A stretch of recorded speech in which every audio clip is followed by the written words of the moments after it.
Donc bonjour à tous, j'espère que vous allez bien, moi en tout cas ça va très bien et on se retrouve aujourd'hui pour une nouvelle vidéo. Donc ça fait un bout de temps que j'ai pas fait de vidéo parce que d'abord j'avais pas trop le temps et puis voilà, j'étais vraiment pris par le temps, quoi.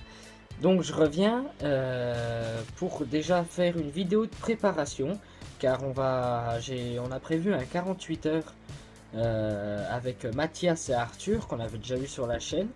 Euh, on avait fait une petite session à Brognon une journée. Et donc là, on prépare un 48 heures à Couternon Pêche Loisirs. Donc ça se situe voilà, à Couternon. On sera dans le bassin 3. Donc ceux qui sont de la région, enfin du département, du coin, n'hésitez pas à venir nous voir, hein. On est du 27 au 29. On fait un petit 48 heures.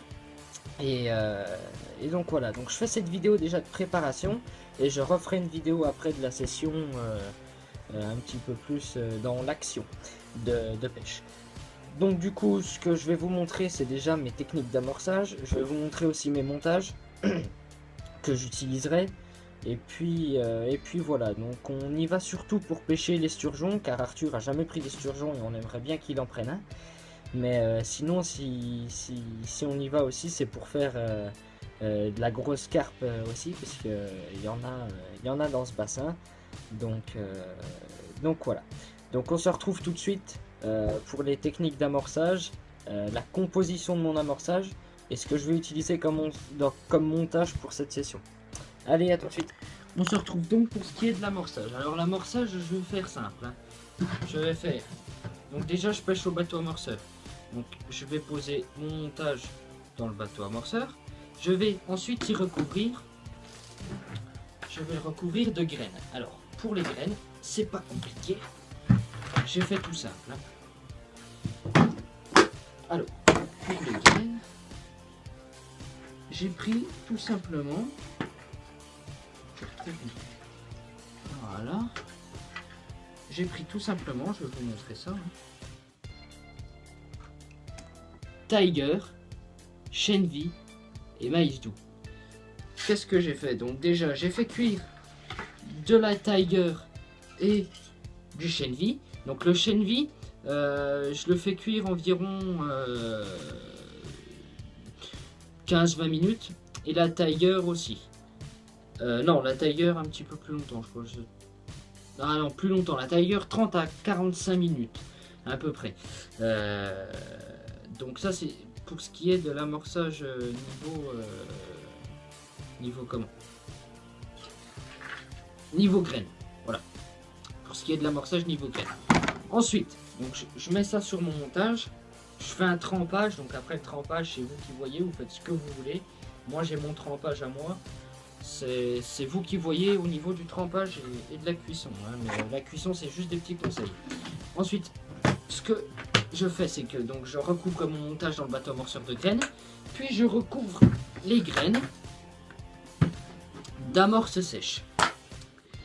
Donc là, il y a de la bouillette, il y a du pellet et il y a un petit peu de sel. Voilà, de l'amorce sèche toute simple. Ça, c'est mon amorce sèche à moi. Après, vous faites ce que vous voulez, pareil, hein. Mais le bon compromis, c'est mettre de la graine et de l'amorce sèche à côté. Voilà. Donc ça, c'était pour ce qui était de l'amorce.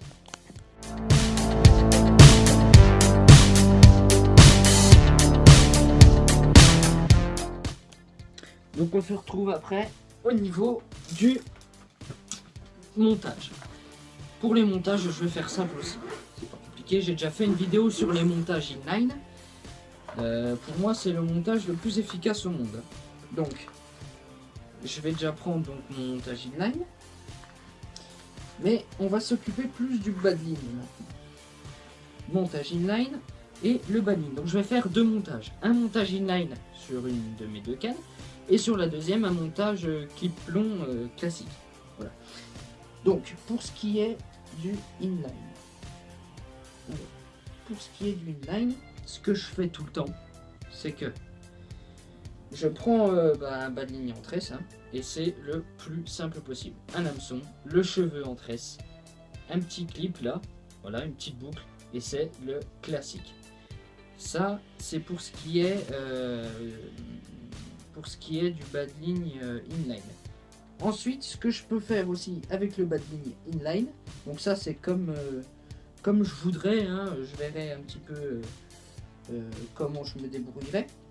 Sinon, ce que je fais avec un montage inline, c'est que je fais un montage flottant. Montage flottant, c'est pas compliqué, hein. Juste un petit peu plus de matériel, rien de guerre de plus. Donc un montage en tresse, pareil, la petite tétine en bloc clip fil. Ensuite, une petite perle pour faire contrepoids, comme ça. Et ce que je fais, c'est que je viens couder mon hameçon ici avec une petite gaine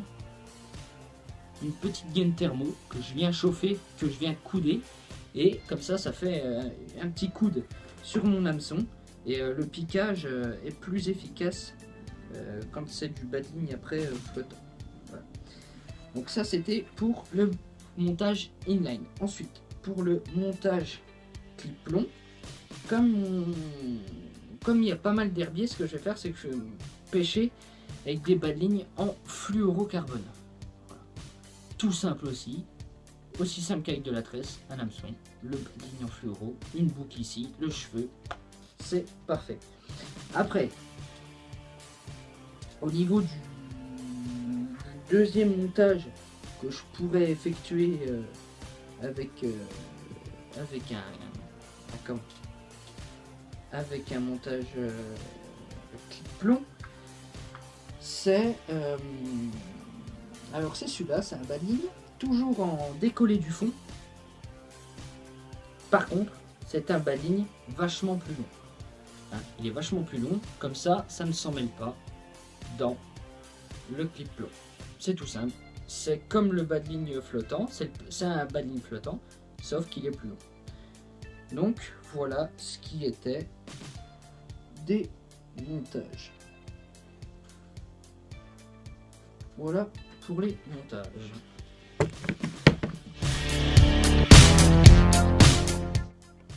Donc voilà pour ce qui était du niveau donc de l'amorçage et des montages. Donc n'hésitez pas à me poser des questions dans les commentaires. Et donc je vous donne rendez-vous dans un petit peu moins d'une semaine, donc pour le 48 heures.